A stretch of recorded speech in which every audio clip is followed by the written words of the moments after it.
Assalamualaikum. Jangan lupa like, comment, and subscribe. Bye.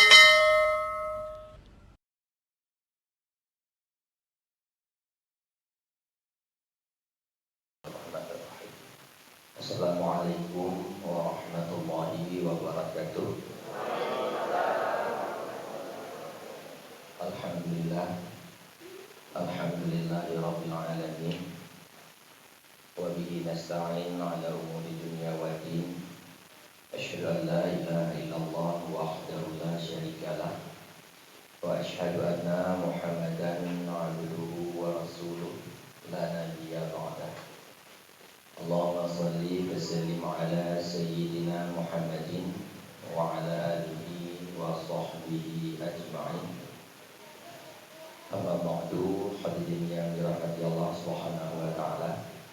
Marilah pada kesempatan yang sangat berbahagia ini sama-sama kita memanjatkan puji dan syukur kepada Allah Subhanahu wa taala, yang mana Allah masih memberikan kepada kita kesehatan dan juga kesempatan untuk dapat beribadah kepadanya dan juga dapat bermuamalah dan melakukan rutinitas kita sehari-hari.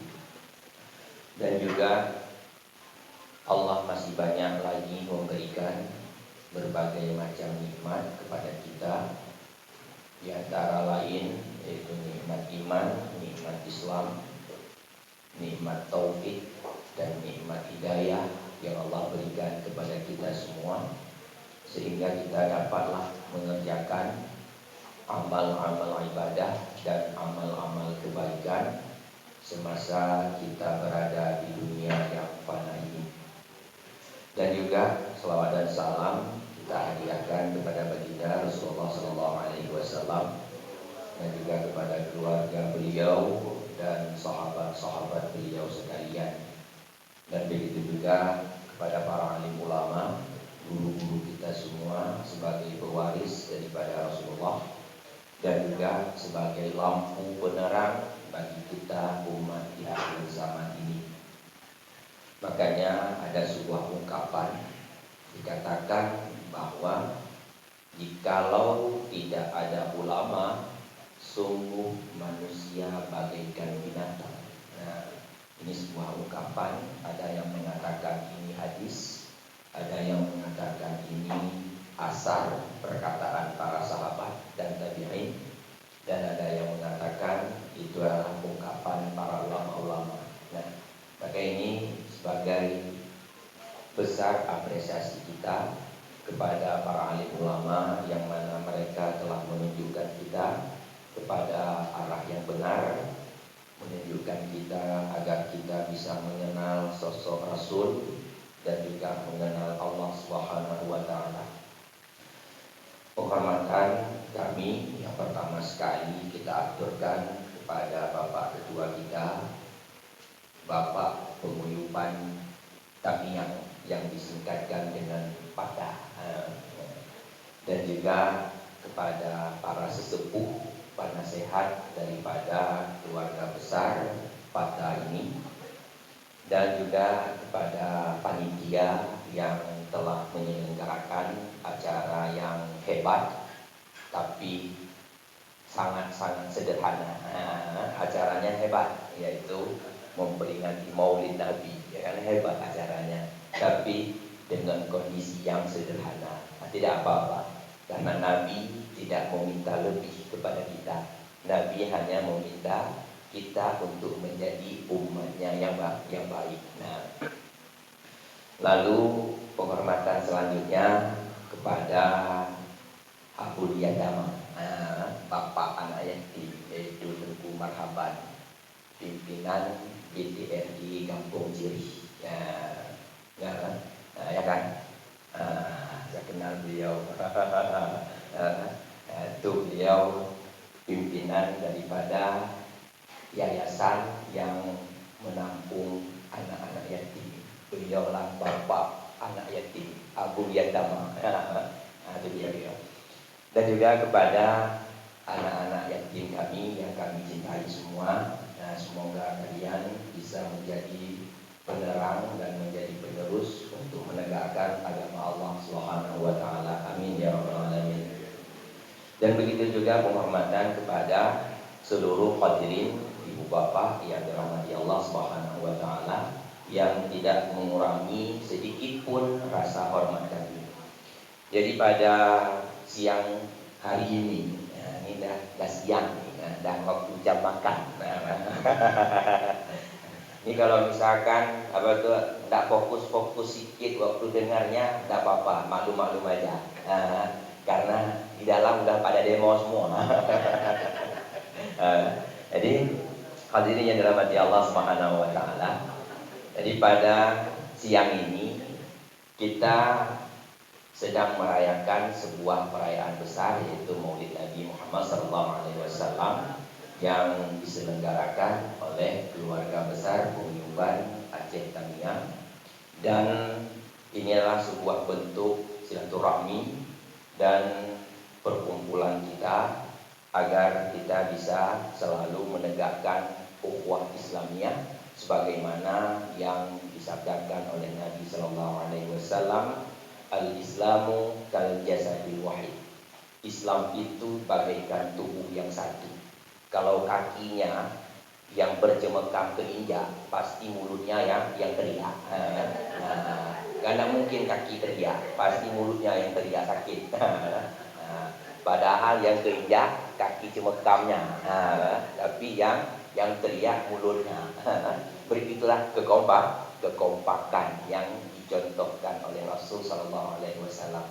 Nah, maka dengan tema kita pada siang hari ini, yaitu kita mencontohkan teladan akhlak daripada Rasulullah dan juga perjuangan yang telah diperjuangkan oleh Rasulullah Sallallahu Alaihi Wasallam. Maka dari itu hadirin yang dirahmati Allah Subhanahu wa taala, perlu kita ingat, perlu kita renungkan bahwa Nabi kita Muhammad sallallahu alaihi wasallam mewariskan sebuah harta yang sangat indah, sebuah harta yang tidak ada harganya sama sekali di dunia ini. Begitu besar harganya sehingga tidak bisa dinominalkan, yaitu zahirnya Nabi berupa perjuangan, batinnya Nabi berupa akhlak mulia. Itulah dua harta yang paling berharga yang ditinggalkan oleh Rasulullah SAW.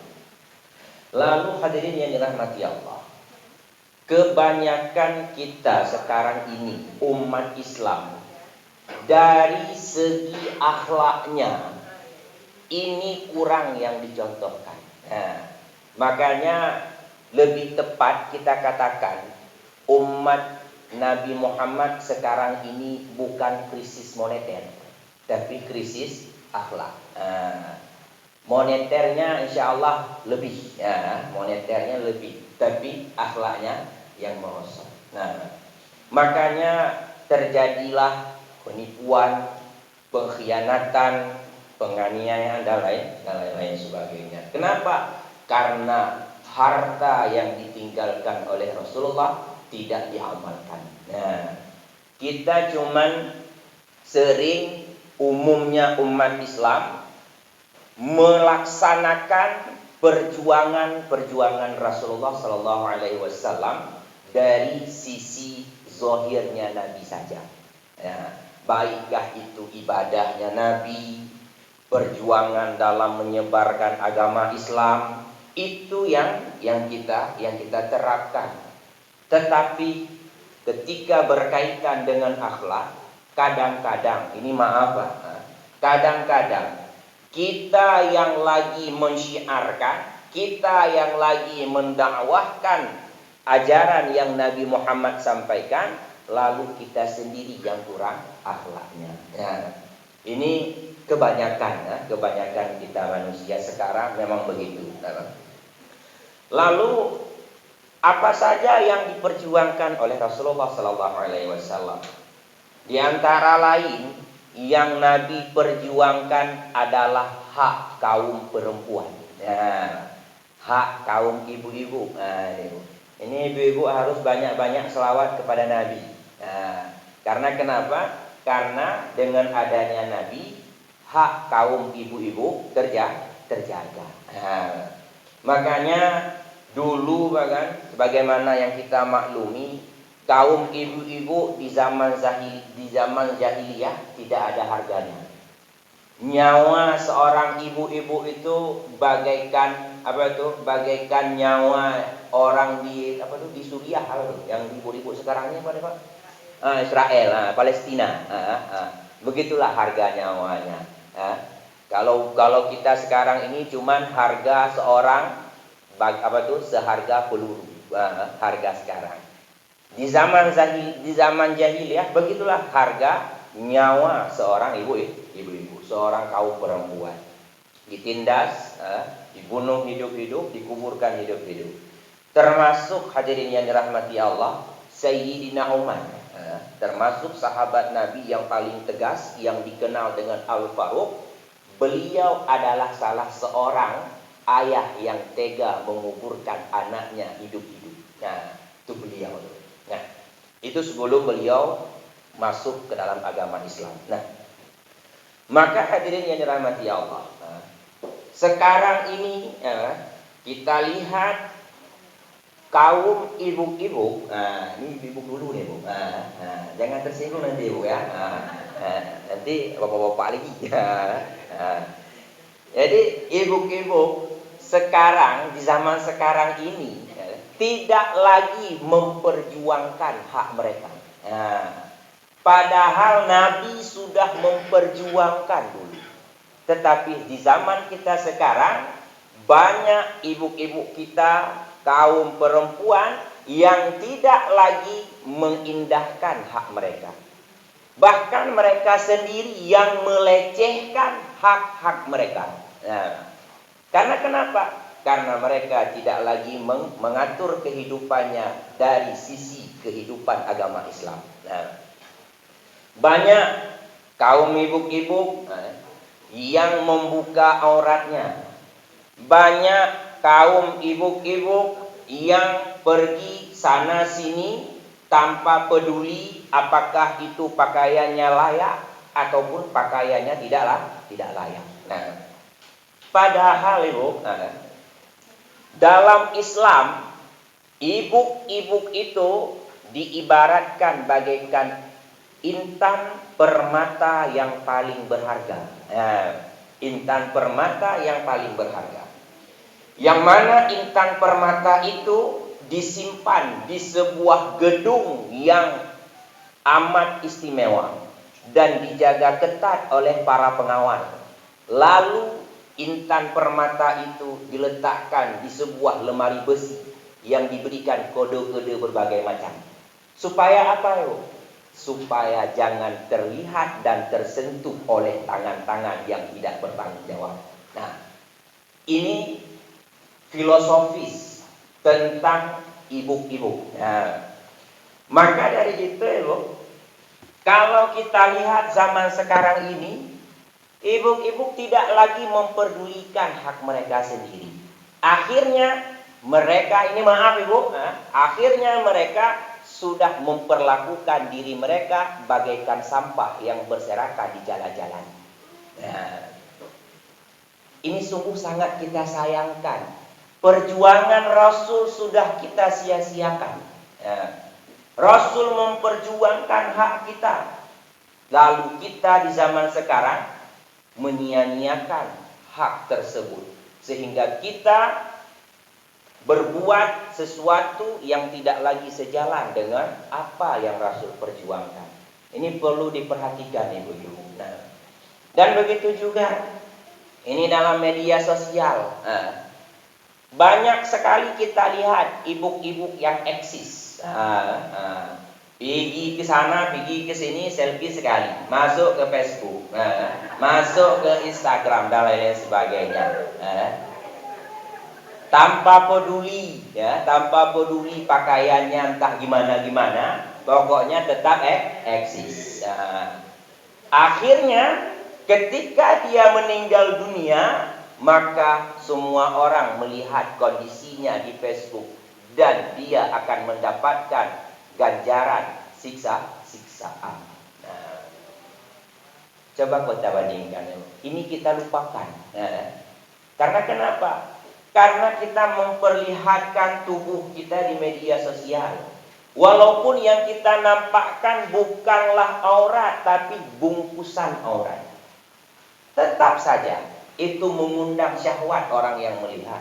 Tetap saja itu mengundang syahwat orang-orang yang melihat media sosial kita.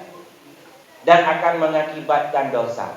Dan dosa itu akan mengalir kepada kita. Nah, jadi bukan pahala saja yang jariah, tapi dosa juga ada juga dosa jariahnya.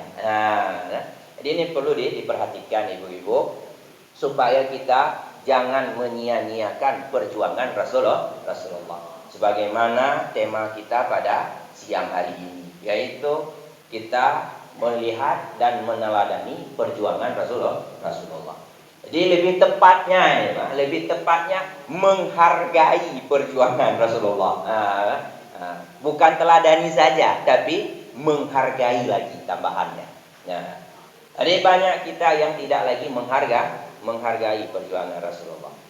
Lalu kita lihat lagi perjuangan Rasulullah Sallallahu Alaihi Wasallam dalam hal menegakkan ajaran agama Islam di negeri Mekah. Akhirnya Nabi harus hijrah dulu ke Madinah. Kenapa? Karena di Mekah selalu ditolak.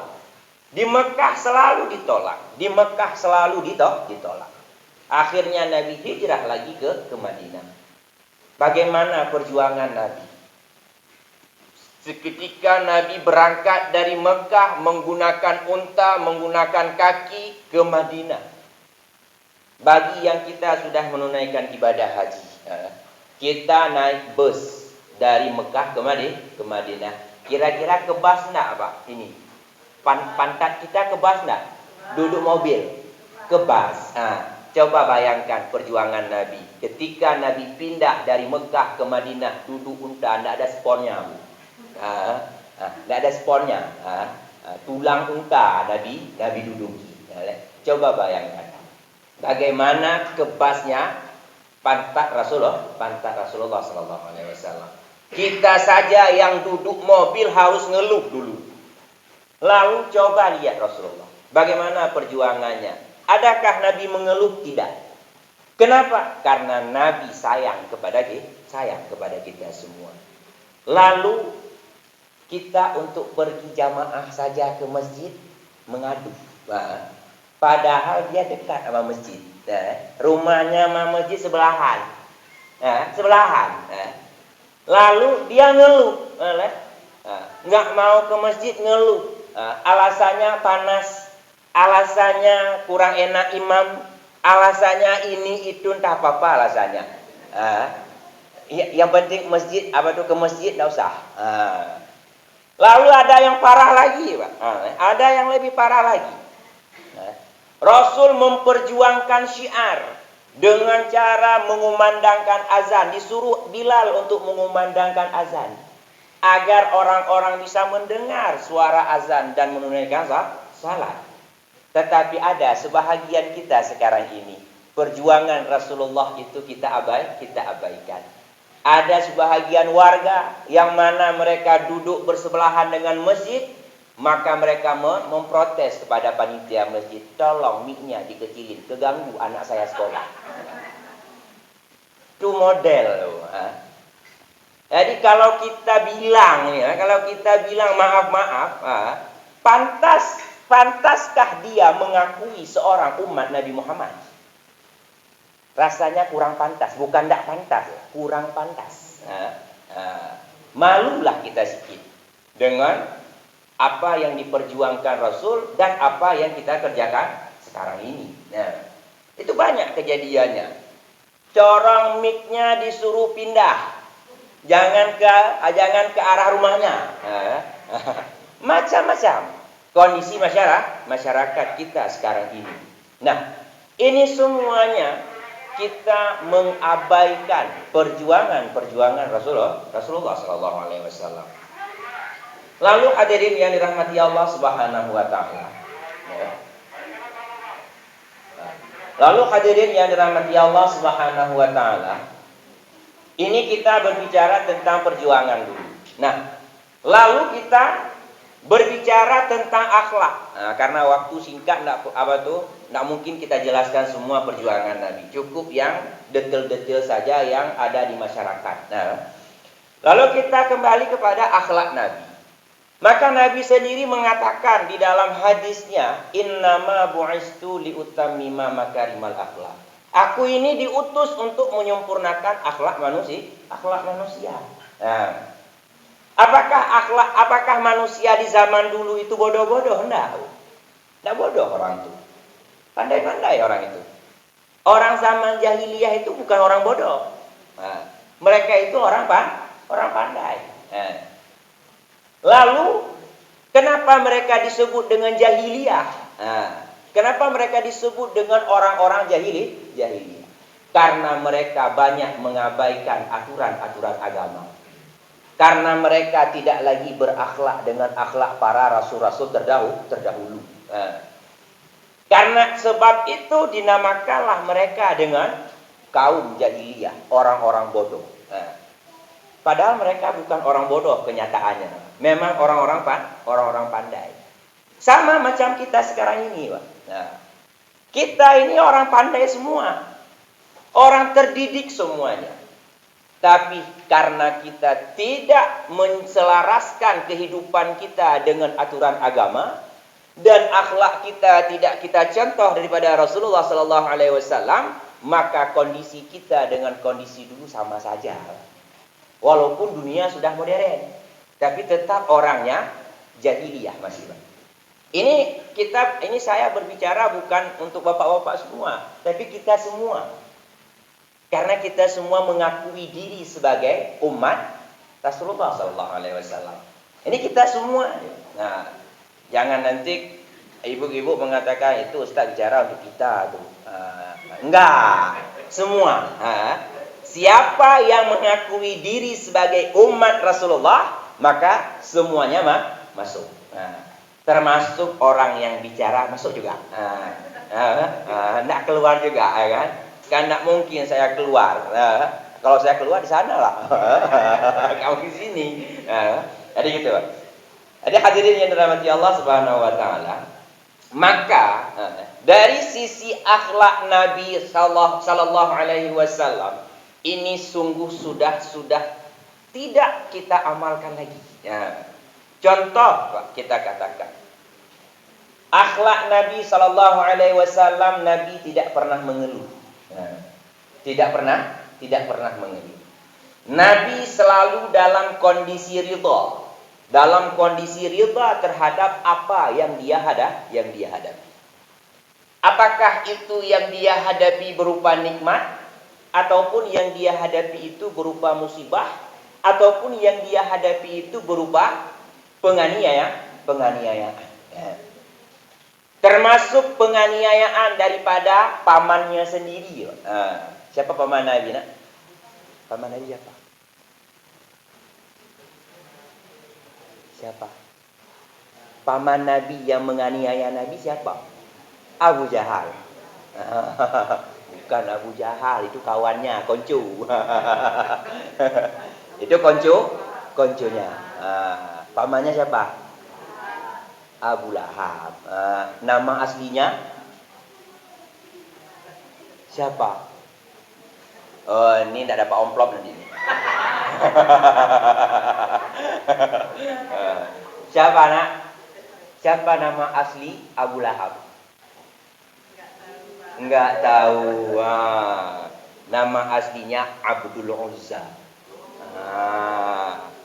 Apa maknanya? Hamba berhala.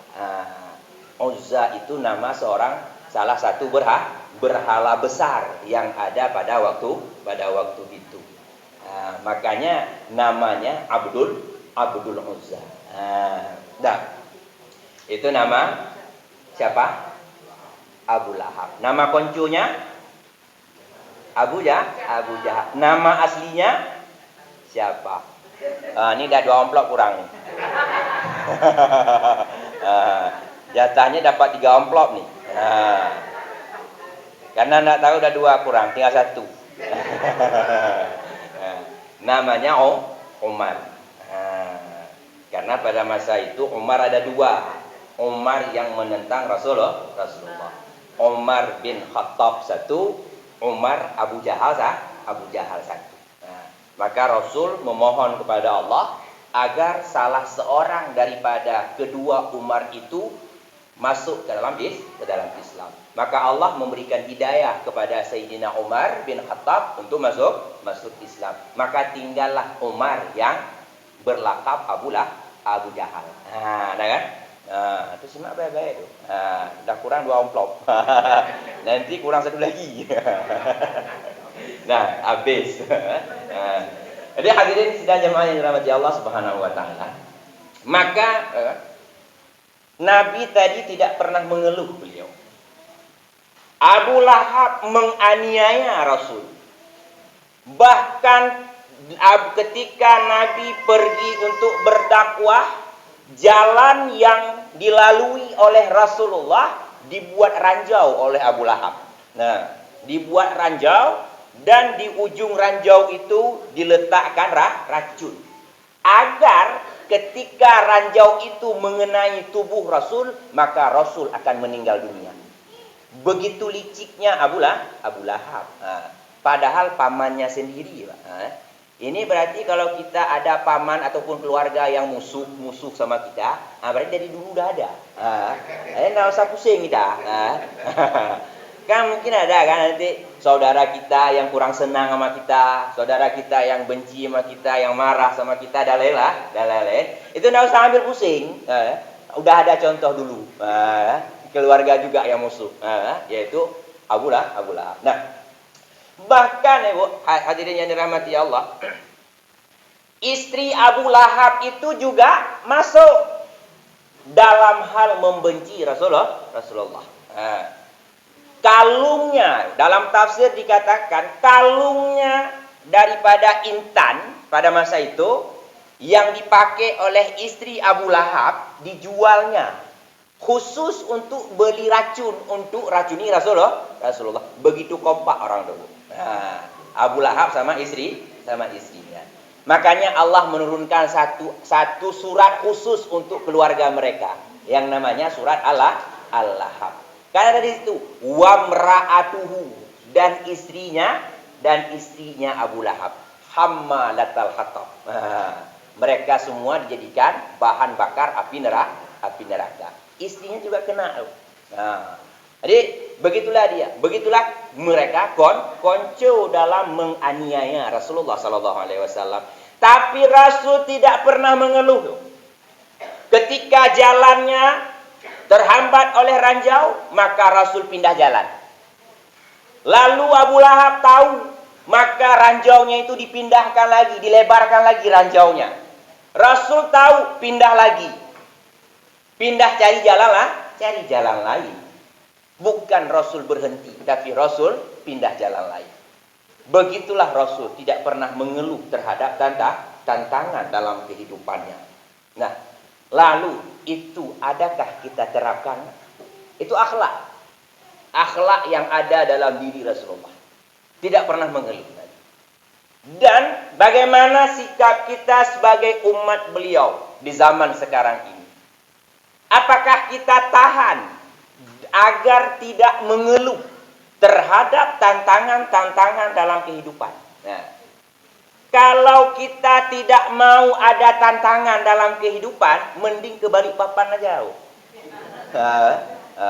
Itu tidak ada tantangan lagi dalam kehidupan. Udah tantangan di alam barzah. Karena ada ke Balikpapan.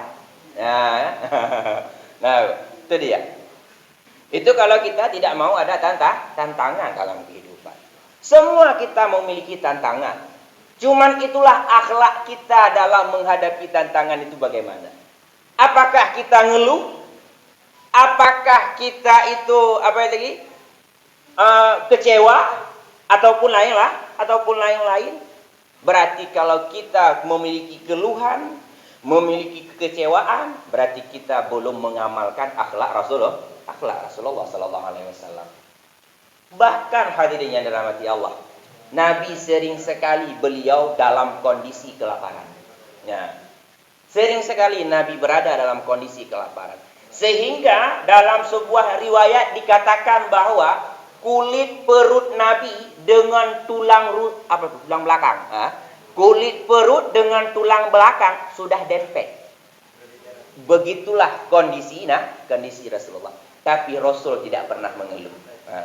Ini kira-kira bapak-bapak kalau ibu nak masak di rumah gimana nih? Ya. Ada pecah piringnya enggak? Ataupun ada buat piringnya gini, ting ting ting ting ting ting ada. Kan?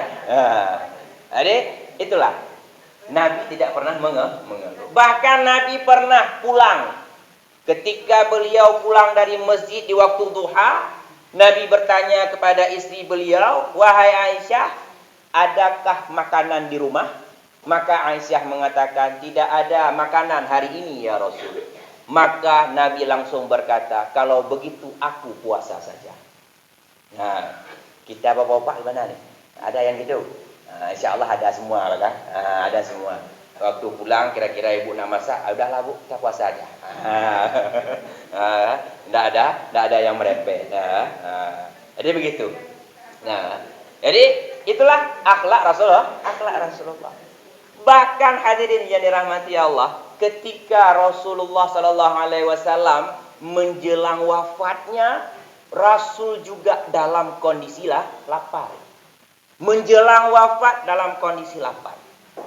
Ketika seorang sahabat di masjid ketika itu, Nabi sedang berdiri dan mengumpulkan para sahabat-sahabatnya untuk meminta maaf kepada sahabat dan apa yang perlu mereka tunaikan kepada Nabi, maka silahkan ditunaikan di masa tersebut.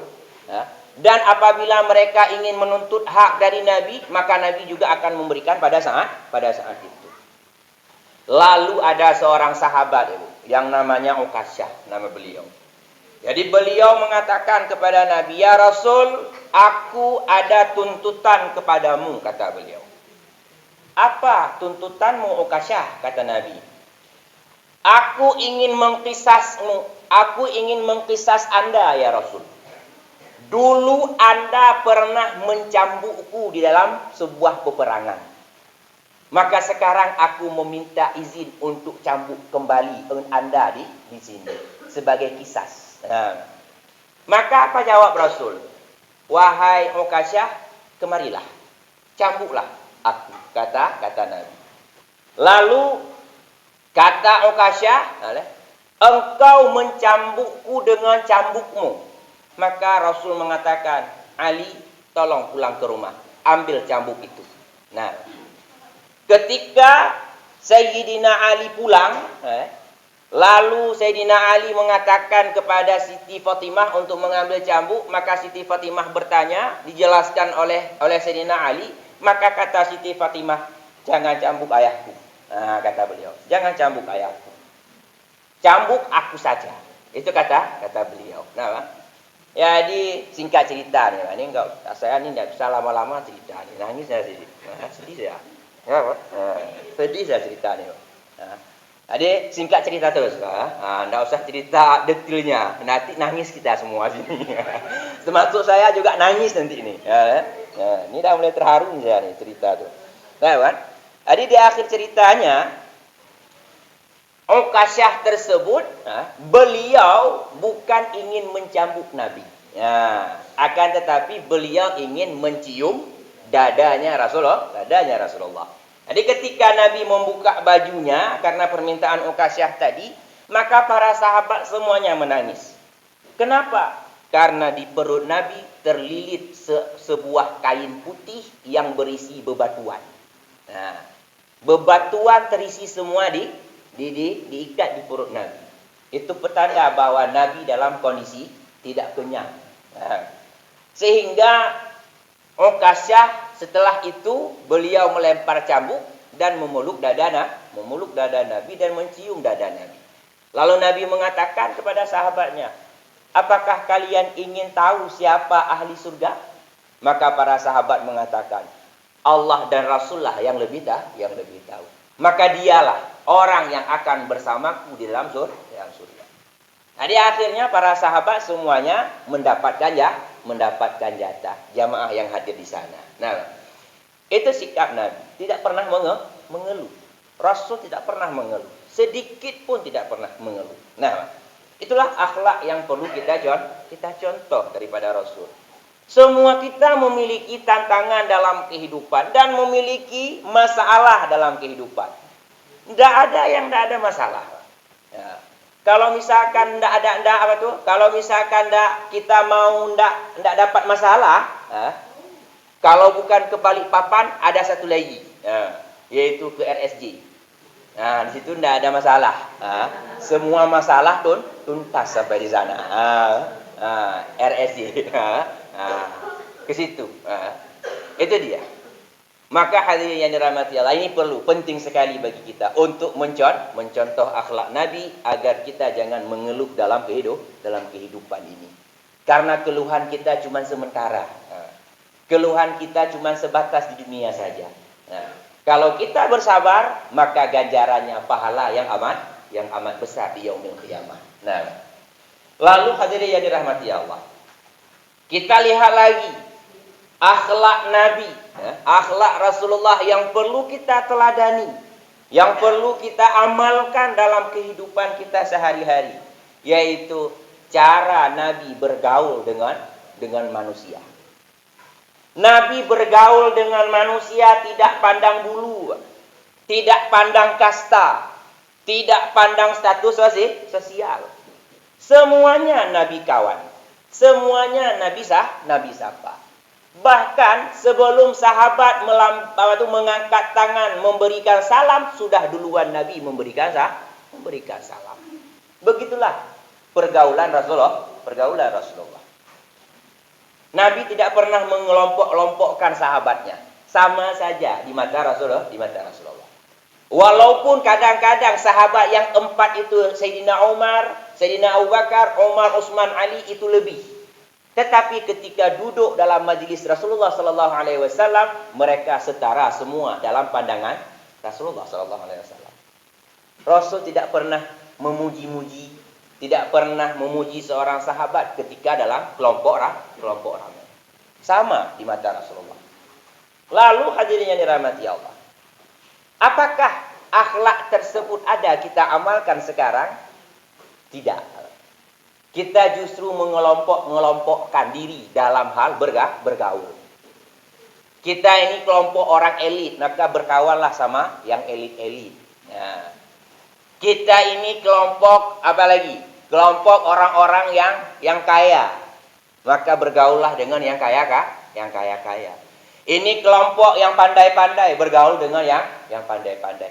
Akhirnya yang bodoh, yang maksiat selalu merajalela.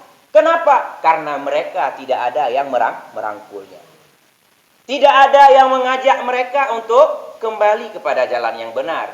Tidak ada yang mengajak mereka untuk berpendidikan. Akhirnya mereka lah yang terbengkalai. Dan akhirnya mereka juga yang akan membuat kerusakan. Karena mereka yang membuat kerusakan, kita yang elit, kita yang pandai. Tenang tak hidup, Pak? Tenang tak? Enggak.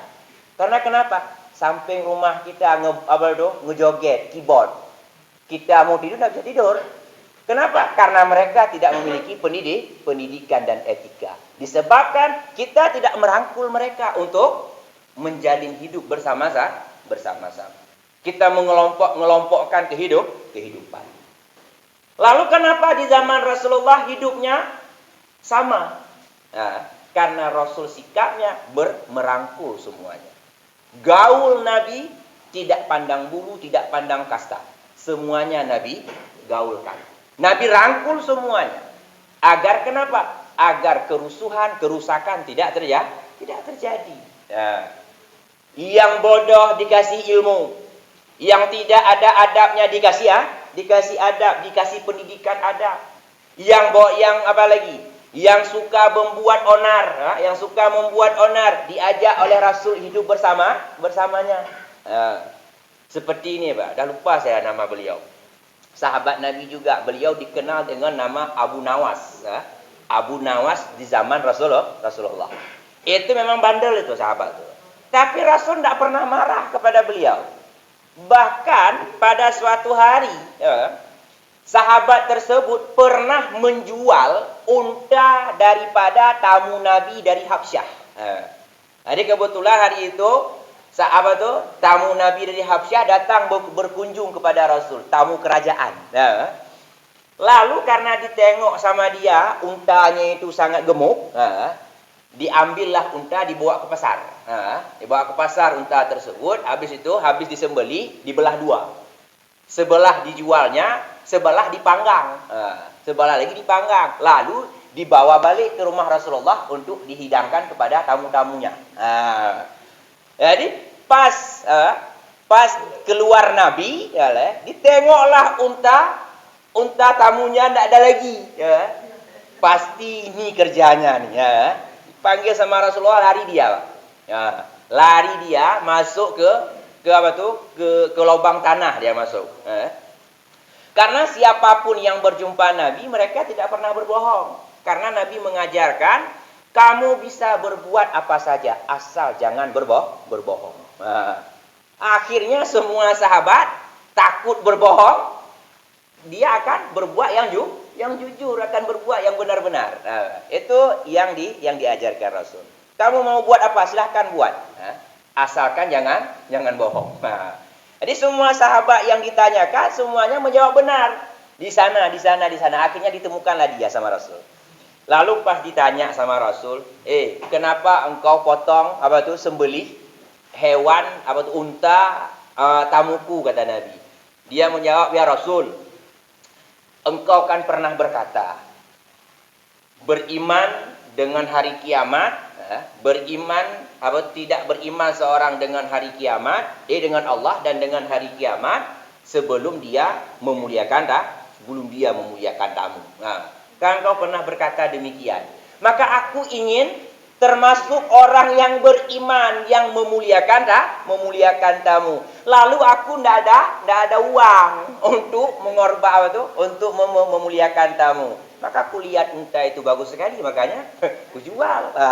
Dan ku kasihlah hidangan kepada tamu-tamu Anda, ya Rasul. Akhirnya Rasulullah berumbuk lagi dengan sahabat, bayar unta balik. Bayar unta balik.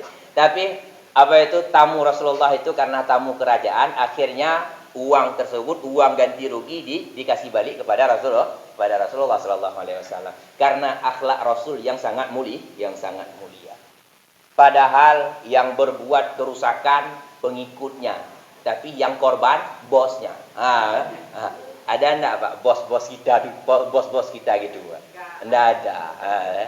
Enggak mau berkorban bosnya, yang mau korban anak buahnya saja. Tapi Rasul enggak demikian. Di anak buahnya yang berbuat onar, tapi Rasul yang kena korban. Nah, itu juga akhlak Rasul yang perlu kita teladani dalam kehidupan. Nah, jadi bagaimana sikap Nabi dalam bergaul dengan sahabat yang usil ini, Pak? Beliau tidak pernah marah dengan sahabat yang usil ini. Tetap beliau rangkul, tidak pernah marah. Bahkan Rasulullah menganggap si sahabat ini sebagai bahan penghibur, dalam kehidupan beliau. Itu dia. Beliau dikenal dengan nama Abu Nawas di zaman Rasulullah. Dah lupa saya nama beliau. Jadi begitulah contoh-contoh akhlak yang diperlihatkan, yang digambarkan oleh Rasulullah sallallahu alaihi wasallam kepada kita semua. Makanya Allah mengatakan dalam Al-Qur'an, yaitu kata Allah, di dalam diri Rasul terdapat uswatun hasanah, suri tauladan yang baik, yang wajib bagi kita ikuti suri tauladan tersebut. Lalu hadirin yang dirahmati Allah, ya. Kenapa Rasul bisa demikian? Kan ini jadi pertanyaan, ya. Kenapa Rasul bisa demikian? Jawabannya karena Rasul memang seperti yang yang tadi dikatakan, Rasul itu memang dari dulu sudah dijaga oleh Allah. Lalu kita yang umatnya bisa enggak seperti Rasul? Bisa. Ya. Kalaupun enggak setara di bawahnya. Kalau setara memang enggak mungkin. Setara dengan Rasul enggak mungkin. Tapi di bawah Rasulullah akhlak kita. Umar saja yang mau membunuh Nabi, tapi akhlaknya luar biasa setelah masuk Islam. Apalagi kita, Pak, yang memang terlahir dalam kondisi Islam. Kita terlahir dalam kondisi mengenal Allah, mengenal Rasul, dan tidak pernah mendustakan Rasul. Lebih mudah bagi kita untuk memperbaiki akhlak tersebut. Umar saja yang dulunya seorang pemberontak, dan bahkan dia ingin membunuh Rasul, tetapi ketika beliau masuk Islam, total akhlaknya berubah. Ya. Bahkan dalam sebuah hadis Nabi mengatakan bahwa iblis pun takut dengan bayangan Sayyidina Umar. Kalau Umar pergi di sebuah jalan, maka iblis tidak akan masuk ke jalan tersebut. Dia cari jalan lain, Pak. Kalau kita disayangi sama iblis, disayang sama setan, suka dia sama kita, itu kita. Kalau Umar beda, dijauhi sama setan dan iblis. Nah, kenapa demikian? Karena akhlaknya yang diterapkan dalam kehidupan sehari-hari berkat bimbingan Rasulullah. Lalu kita di zaman ini, bagaimana caranya, Pak? Yaitu dengan cara kita membersihkan hati. Membersihkan hati sedikit demi sedikit dengan cara mengamalkan konsep dalam tasawuf. Konsep dalam ilmu tasawuf itu bukan sekedar ilmu, tetapi itulah konsep pengalaman-pengalaman yang sudah teruji, sudah terbukti kemanjurannya, maka dituangkanlah pengalaman itu ke dalam kitab-kitab tasawuf. Sehingga kita bisa merujuk kepada kitab-kitab tasawuf yang mana di sana menjelaskan bagaimana cara membersihkan hati, bagaimana kita bisa berakhlak mulia, bagaimana cara kita menghilangkan akhlak tercela, bagaimana cara kita mengetahui bahaya-bahayanya sifat ataupun akhlak tercela. Di sana diterangkan semuanya agar kita bisa mewaspadai akhlak tercela dan kita berhiaskan diri dengan akhlak terpuji, yaitu akhlak Rasulullah sallallahu alaihi wasallam. Nah, ini cara yang sangat-sangat istimewa dituangkan. Mungkin kan hadirin yang dirahmati Allah Subhanahu wa taala, cara-cara tersebut kita tidak mampu untuk mengamalkan semua. Maka amalkanlah sedikit demi sedikit. Karena kita memiliki hawa nafsu.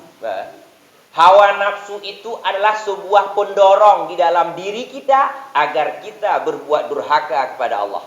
Agar kita berbuat durhaka kepada Rasulullah. Agar kita berbuat aniaya dengan sesama manusia. Itu didorong oleh hawa nafsu. Dan di luar kita ditarik oleh syaitan. Di luar kita ditarik oleh syaitan agar kita terjun ke maksiat. Kita terjun ke dalam lembah kedurhakaan. Nah, maka ini sulit bagi kita untuk mengamalkan. Tetapi dengan rutinitas kita istiqomahkan. Kita rutinkan untuk mengamalkan. Sedikit demi sedikit, insya Allah itu akan terbiasa. Nah, ini dia cara kita untuk membersihkan hati. Nah, maka dari itu hadirin yang dirahmati Allah Subhanahu wa taala, ketika hati kita sudah bersih, sudah suci daripada pengaruh-pengaruh syaitan, pengaruh-pengaruh hawa nafsu, maka di saat itulah akhlak yang baik akan bersinar. Akhlak baik itu akan menerangi seluruh jiwa raga kita. Sehingga kita mudah bergaul dengan orang, sopan dalam berbicara, tahan di dalam menahan ujian dan lain-lain sebagainya. Itu sinaran daripada akhlak baik tadi. Nah, maka kita akan menjadi orang yang sangat bahagia. Sangat bahagia kalau kita benar-benar berakhlak mulia. Tidak ada kesusahan sedikit pun, walaupun uang di kantong cuma 1.000. Uang di kantong cuma 1.000, cukup untuk bayar parkir. Cukup untuk bayar parkir. Tapi kita tidak susah. Tidak menjadi susah kita, tidak terbeban dalam kehidupan kita. Kenapa? Karena kita memiliki akhlak yang mulia. Makanya Imam Maliki pernah berkata, hadirin yang dirahmati Allah, kepada jamaah beliau, aku lebih senang berkawan dengan orang bodoh yang bagus akhlaknya daripada berkawan dengan orang alim yang jelek akhlaknya. Itu kata Imam Maliki. Itu bisa dilihat di dalam kitab Ihya Ulumuddin. Dikutip oleh Imam Al-Ghazali. Aku lebih senang berkawan dengan orang bodoh tapi bagus akhlaknya daripada berkawan dengan orang pandai tapi jelek akhlaknya. Karena orang pandai yang jelek akhlaknya itu tidak bisa kita atur. Tidak bisa kita kasih nasihat. Padahal dia salah, tapi tidak bisa kasih nasihat. Kenapa? Karena dia memiliki ilmu, egonya tinggi. Tapi kalau orang bodoh yang bagus akhlaknya, ketika kita nasihati dia dengar. Walaupun ujung-ujungnya nanti tidak dia kerjakan juga.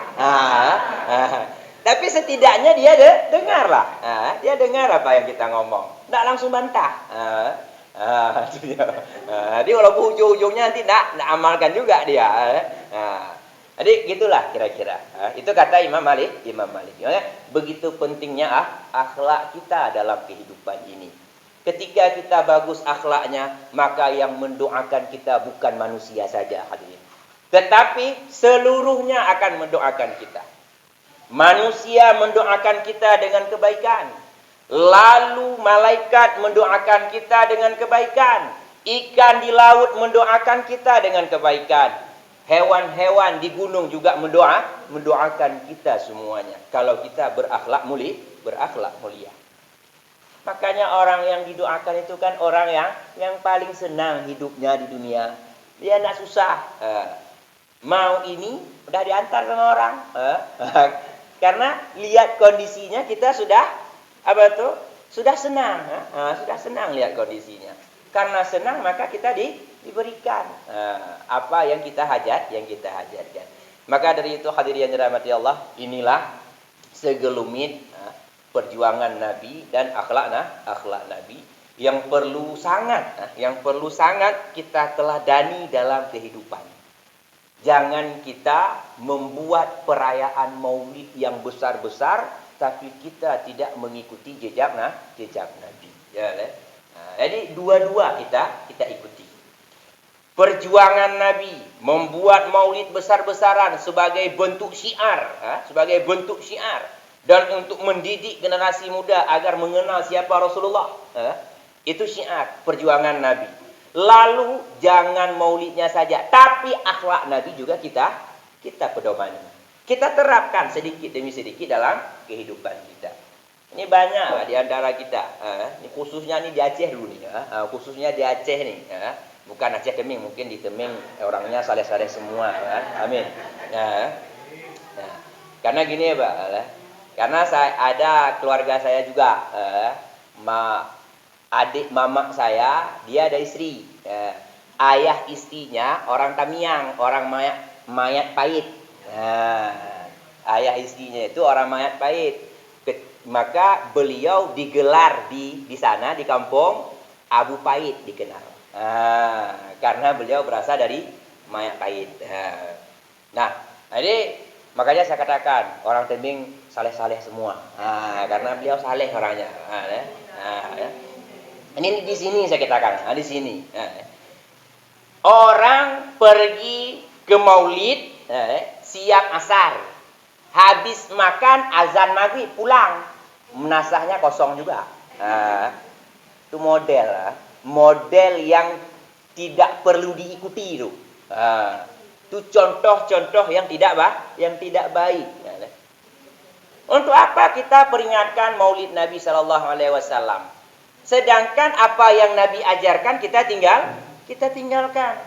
Nah, Nabi sallallahu alaihi wasallam menyuruh kita agar menjadi umat yang baik, yang meneladani beliau. Bukan malah kita merayakan Maulid tetapi meninggalkan ajaran Rasulullah sallallahu alaihi wasallam. Ini banyak, di daerah saya itu banyak, di daerah Cekeung. Saya Cekeung, daerah Cekeung. Nah, itu banyak. Bukit Pedas. Di sana banyak model-model gitu. Jadi habis makan Maulid, bungkus, bawa pulang, menasahnya kosong. Tidak ada orang yang ngisi. Yang salat di sana panitia saja. Panitia pelaksana saja. Yang lain dah pulang semua. Itu dia. Itu jangan dicontoh, itu kurang baik. Bahkan tidak baik itu.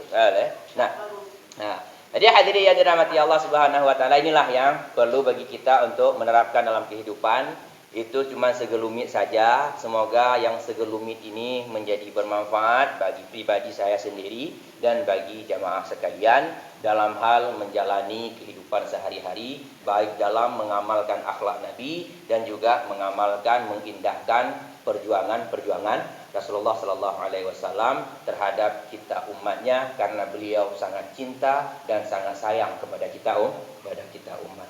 Mungkin hanya ini saja hadirin yang dirahmati Allah, di mana ada kesalahan dari awal sampai akhir. Ini saya mohon maaf sebesar-besarnya kepada sidang jamaah sekalian, karena saya manusia biasa yang banyak salahnya, banyak lupanya dan banyak silapnya. Maka dari itu, atas kekurangan-kekurangan tersebut, saya memohon maaf kepada sidang jamaah sekalian. Semoga saja jamaah memaafkan dan kita terus bersilaturahmi seperti ini, karena ini juga sebagai ajang kita saling kenal mengenal satu sama lain. Dan memang ini salah satu kita diciptakan di dunia ini oleh Allah Subhanahu wa taala, liyata'arafu, untuk saling kenal mengenal satu sama lain. Nah, maka hanya ini saja dulu hadirin yang dirahmati Allah, semoga bermanfaat. Mari sama-sama kita berdoa, dan selesai itu barulah kita menikmati hidangan yang ada, karena sudah keroncongan juga nih. Nah, a'udzubillahi minasyaitonir rajim. Bismillahirrahmanirrahim. Alhamdulillahirabbil alamin. Wassallallahu ala sayyidina Muhammad wa ala alihi wa sahbihi ajma'in. Allahumma ighfir lana dzunubana wa liwalidayna warhamhuma kama rabbayana shighara, wa li jaddina wa li jaddatina wa li ustazina wa li masyayikhina wa li jami'il muslimin wal muslimat wal mu'minin wal mu'minat al ahya'i minhum wal amwat bi rahmatika ya arhamar rahimin. Allahumma ij'al ummata Muhammad, Allahumma ij'al ummata Muhammad, Allahumma ij'al ummata Muhammad kamilah bi rahmatika ya arhamar rahimin. Allahumma inna nas'aluka mujibati rahmatik wa azaima maghfiratik wal 'ismata min kulli dhanbin wal ghanimata min kulli birrin was salamata min kulli ismin wal fawza bil jannati wan najata minan nar. La tada' lana zamban illa ghafartah wala hamman illa farajtah wala hajatan hiya laka ridan illa qadaitaha ya rabbal alamin. Allahumma anzilir rahmatah wassalamata wasihhatah wal afiyata wasakinata wal mawaddata wal mutmainnah wal mubarakah wal hikmah alaina wa ala walidaina wa ala masyayikhina wa ala jami'al muslimina wal muslimat wal mu'minina wal mu'minat, khususan ala ahli hazihil majlis bi rahmatika ya arhamar rahimin. Rabbana hab lana min azwajina wa dhurriyyatina qurrata a'yun waj'alna lil muttaqina imama. Rabbana taqabbal du'aana innaka antas samiul alim wa tub 'alaina innaka antat tawwabur rahim. Rabbana atina fid dunya hasanah wa fil akhirati hasanah wa qina azabannar. Sallallahu ala sayyidina Muhammad wa ala alihi wa sahbihi wasallam walhamdulillahirabbil alamin. Maka hadirin yang dirahmati Allah Subhanahu wa taala, hanya ini saja dulu akhirul kalam. Assalamualaikum warahmatullahi wabarakatuh.